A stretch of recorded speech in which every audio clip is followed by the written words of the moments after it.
Hey guys, Dr. Dave Nicol here in post 3 on the digital marketing series. So we've last blog post I talked about, or I wrote about, how to create content, like the process you can follow and some tips to get you creating good content. We focus on writing. In today's post, we're going to talk about what to do when you've got the content, and I've deliberately switched this up into a video blog to demonstrate purpose, like a concept here, right?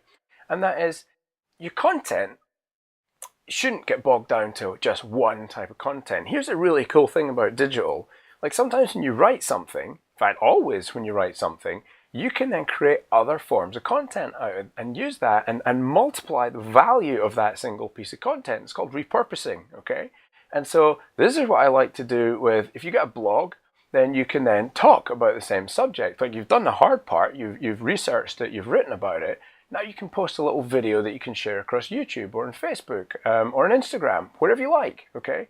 So the big question you have to ask yourself when you're going to post your content is, where are your audience? Okay, and that's assuming you've asked the question, who are your audience? Let's say we know that already and they're pet owners that are local to your practice. So where are they? And so let's start with the answer to where they're not. And where they're not is on your website. So if the only place you publish that content is on your website, then effectively you're still invisible, okay? So we've got to go to where the actual owners are, and that means pushing our content out there, okay? So where are the options for us to do that? Where are the good places to do that? Well, obviously there's Facebook. I think YouTube is going to be an awesome place to post content. Instagram is increasingly, and I think particularly for pet owners, a super important place where they're spending a lot of time. Twitter, more conversational. Not sure how much value you're going to get in compared to the other ones. But if you're looking to get in conversations with pet owners, awesome.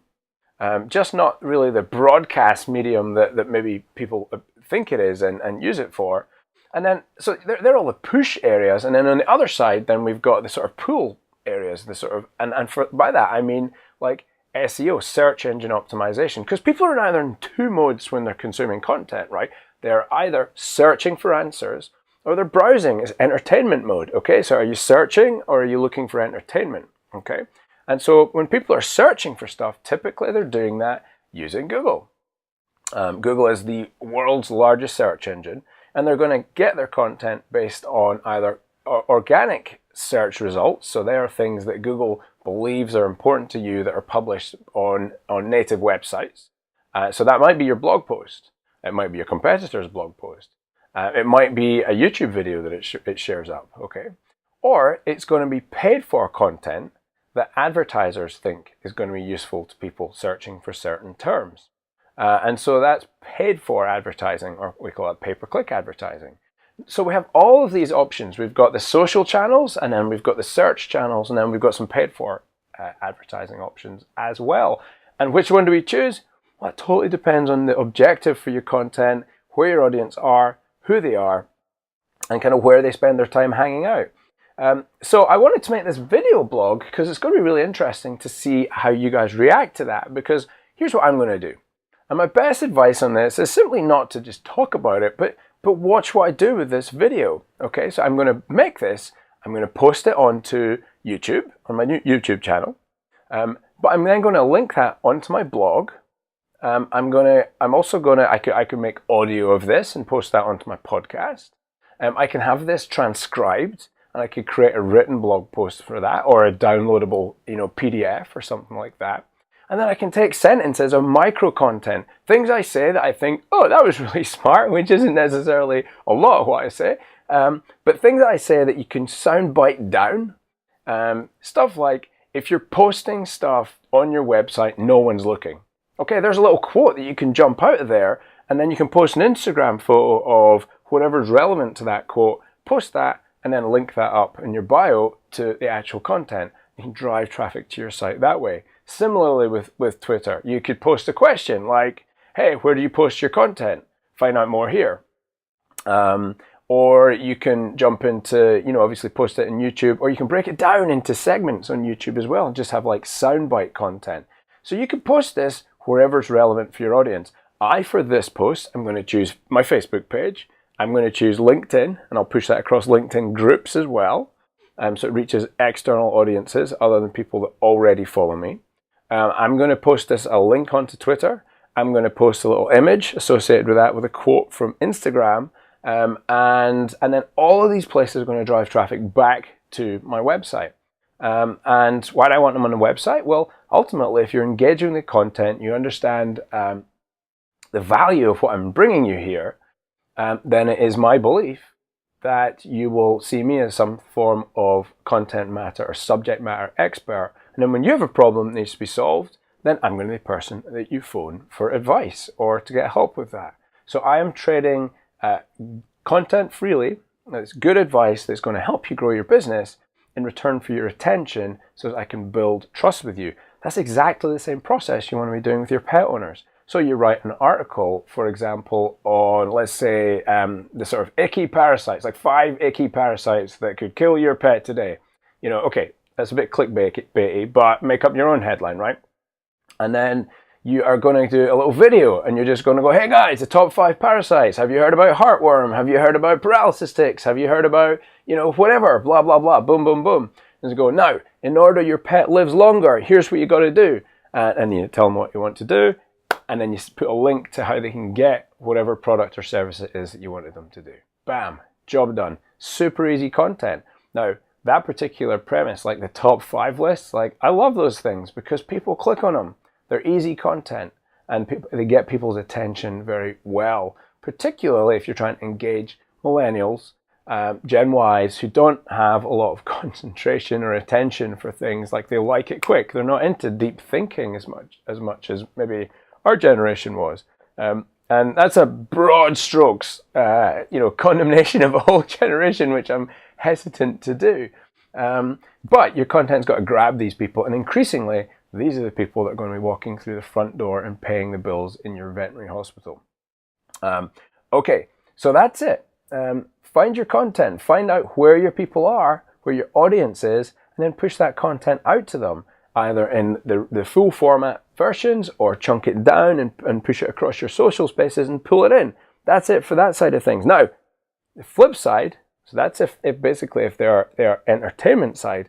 If somebody's searching for something on the Google side or Bing or any other search engine that nobody uses, let's talk about Google. All right.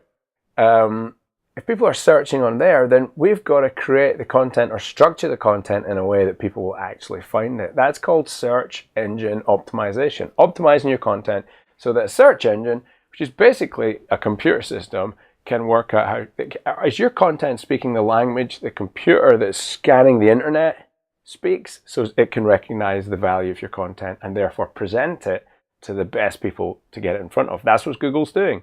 It's searching and it's trying to match up the best quality content with the right audience. Okay, so it's doing the hard work for you. I think the Googleplex is, it's making sense of the internet. It's kind of their mission objective. And thank God they do it, because it would be a hell of a mess without it, right?